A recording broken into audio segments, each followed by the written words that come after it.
नमस्कार, मैं हूं आपके साथ पूर्णिमा मिश्रा। हमारे खास प्रोग्राम क्या कहते हैं नरेंद्र मोदी में आज आपको सुनवाएंगे पीएम मोदी का वो ऐतिहासिक भाषण जो उन्होंने 6 सितंबर 2012 को अहमदाबाद में दिया। मोदी जी ने अपने भाषण में कहा कि हमें पूरे गवर्नेंस के मॉडल को विकसित करना होगा।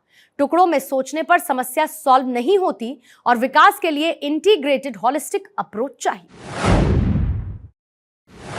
अगर हम टुकड़ों में सोचेंगे कि चलिए भाई आज अब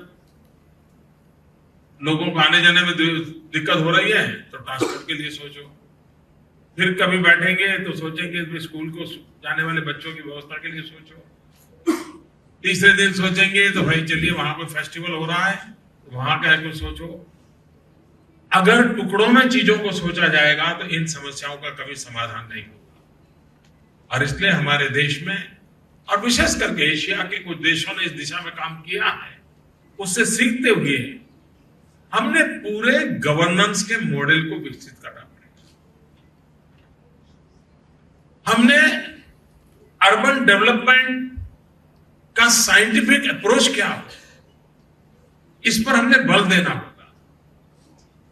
हम सिर्फ हाउसिंग इंडस्ट्री को एड्रेस करें और हाउसिंग प्रॉब्लम को एड्रेस करें और रोड इंफ्रास्ट्रक्चर को न करें।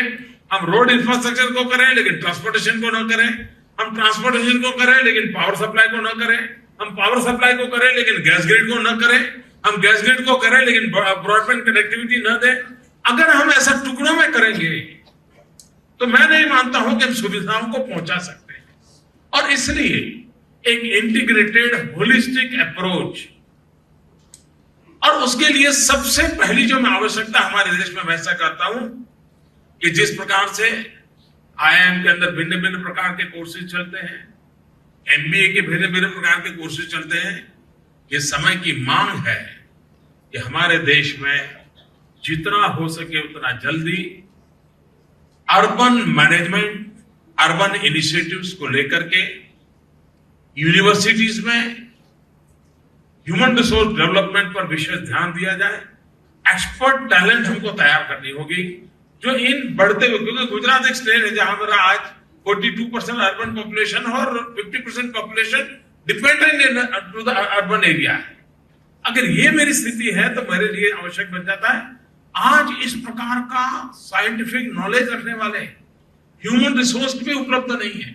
अगर कहीं कोई विदेश पढ़ करके आया तो ऐसे 2-4 लोग मिल जाएंगे कि जिनका इसी विषय पर मास्टरी की है।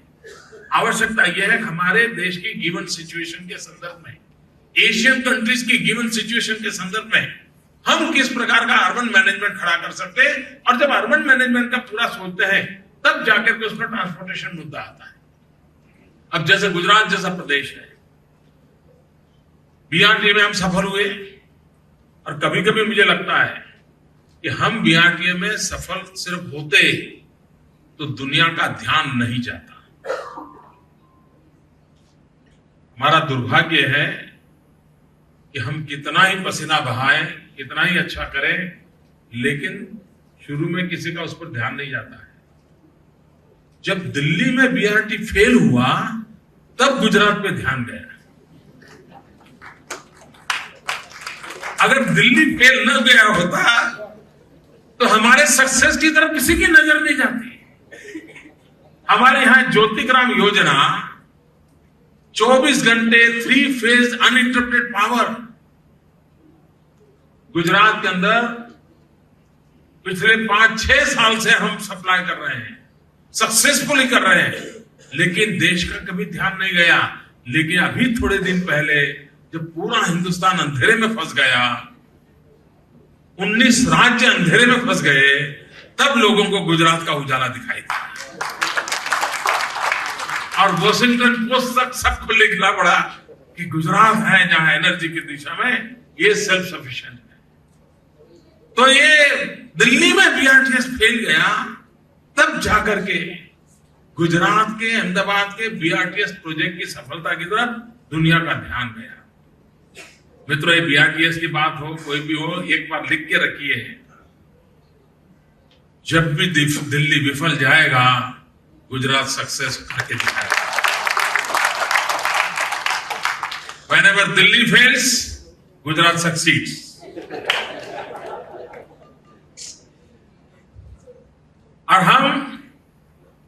सफलता की दिशा में, सफलता की ओर लोगों को ले जाने के पक्ष में है। अब हम BRTS पर रुकने के मूड में नहीं है, हम और ट्रांसपोर्टेशन सिस्टम की ओर आगे बढ़ना चाहते हैं। अभी आप लोगों को जिस दिन मैंने कांकरिया रिवर फ्रंट का लोकार्पण किया था, उस दिन हमने कहा था हिंदुस्तान में पहली बार हम एम्फी सर्विस को शुरू करने जा रहे हैं। साबरमती रिवर फ्रंट के अंदर जो कि नर्मदा का पानी बहा है, अब उसमें हम उस ट्रांसपोर्टेशन को मोड को ला रहे हैं कि जिसमें बस पानी में चलेगी और जहां पानी पूरा हो जाएगा फिर वो जमीन पर दौड़ने लगेगी। हमने नई नई व्यवस्थाओं का उपयोग करना होगा। अब गुजरात के पास 1600 किलोमीटर कोस्टलाइन है, लेकिन अभी तक ट्रांसपोर्टेशन के लिए भी ये 1600 किलोमीटर कोस्टलाइन का उपयोग होना चाहिए, इस पर ध्यान नहीं दिया गया। हम आने वाले दिनों में, और हम बीते हुए कल के गाने गाकर के दिन पसार करने वाले लोग नहीं है, रोज नए सपने देखते हैं और सपनों को साकार करने के लिए जी जान से जुटते रहते हैं। 1600 kilometre coast line within state, हमारा पूरा ट्रांसपोर्टेशन मोड क्यों न बने? सारा हमारा जो बर्डन आज है उसको कितना % हम रिड्यूस कर सकते हैं? आज जो हमारे नेशनल हाईवेज हैं, मुझे अगर मुंबई से कोई लगेज आता है और मुंद्रा तक ले जाना है या मुझे कच्छ मांडवी तक ले जाना है, अगर वही लगेज को मैं समुद्री तट से ले आता हूं तो मैं पूरा ट्रांसपोर्टेशन का कितना प्रेशर कम कर देता हूं और सेफ्टी और सस्ता भी कर देता हूं। एनर्जी सेविंग का भी काम कर सकता हूं, एनर्जी सेविंग का भी काम कर सकता हूं। और इसलिए हम 1600 किलोमीटर कोस्ट लाइन पर अभी इंफ्रास्ट्रक्चर खड़ा कर रहे हैं।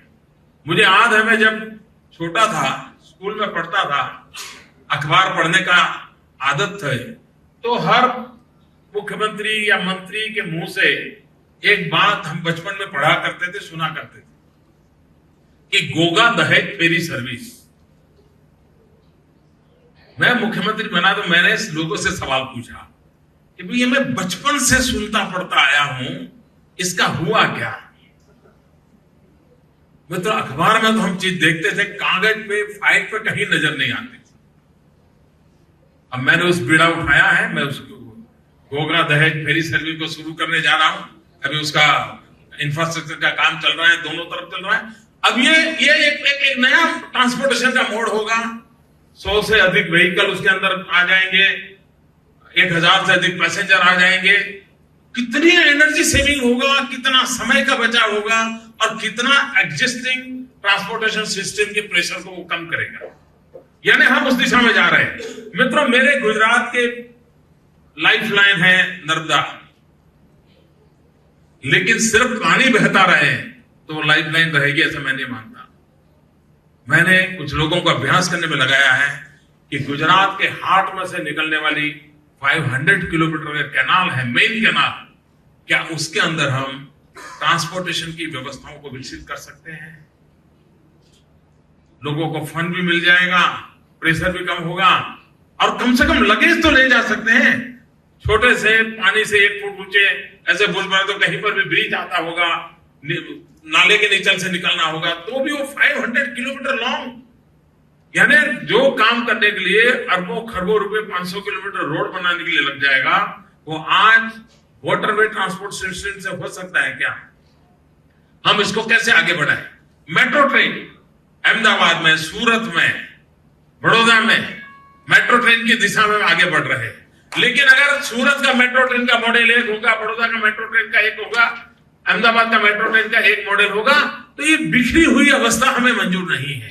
और इसलिए हिंदुस्तान में Gujarat will be the first state जो हम आने वाले दिनों में multi mode affordable transport authority का निर्माण करने वाले हैं। एक अम्ब्रेला के नीचे गुजरात के सभी शहरों में इंटर सिटी के लिए, इवन जो हमारे नए स्पेशल इन्वेस्टमेंट रीजन बन रहे हैं वहां पर ये मल्टी मोड एफोर्डेबल, इस काम को करने के लिए एक सेपरेट ट्रांसपोर्ट अथॉरिटी बनाएंगे और शॉर्ट फॉर्म होगा उसका MATA, माता। और माता शब्द आते ही मिलता है सुविधा ही सुविधा मिलती है जहां माता शब्द होता है। तो ये माता शब्द के साथ multi mode affordable transport authority का निर्माण गुजरात के अंदर किया जाएगा और जितने भी प्रकार के आवागमन के संसाधनों की व्यवस्थाएं हैं, आज एग्जिस्टिंग है, नई आने की संभावनाएं हैं, एक होलिस्टिक और एक दूसरे के साथ कॉन्ट्राडिक्टरी ना हो, एक दूसरे के साथ नए कॉन्ट्रास्ट पैदा कर ऐसे ना हो, एक दूसरे को पूरक हो और व्यवस्था ऐसी कॉमन हो ताकि काफी खर्च नीचे लाया जा सकता है। अगर सूरत का एक मोड़ है, अहमदाबाद का दूसरा मोड़ है, तो दोनों का सप्लाई करने वाली टीमें अलग बन जाएगी, खर्च ज्यादा हो जाएगा। लेकिन अगर मार्केट कॉमन पैदा किया जाए तो मैन्युफैक्चरिंग भी कॉमन होगा, तो उसके कारण उसकी कॉस्ट नीचे लाने में भी बहुत सुविधा होगी और उस दिशा में काम करने का हम प्रयास कर रहे हैं। मित्रों, जो लोग गुजरात की विकास यात्रा को देखते हैं, मैं जानता हूं स्वस्थता पूर्वक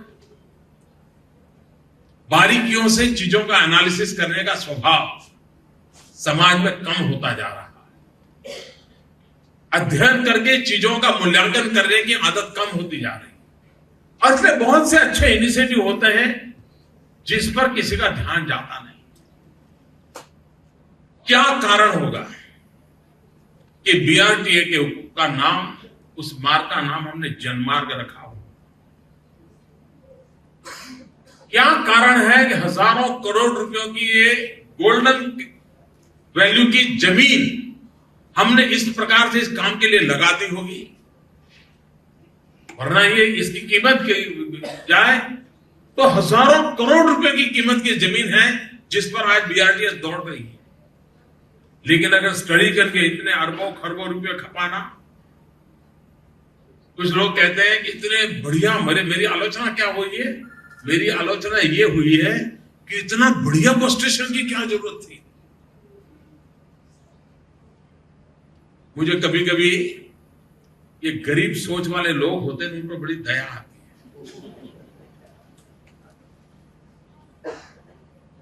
सामान्य मानवी के लिए अगर अच्छी सुविधा होती है तो लोगों के आंख में चुभने लगती है, लेकिन अरबों खरबों का एयरपोर्ट बन जाता है तो लोगों की आंख में नहीं चुभती। एयरपोर्ट अच्छा क्यों बना, कोई सवाल नहीं पूछता है, लेकिन बस स्टेशन अच्छा क्यों बना, हमें सवाल पूछा जा रहा है। क्या सामान्य मानवी के लिए अच्छी सुविधा नहीं होनी चाहिए?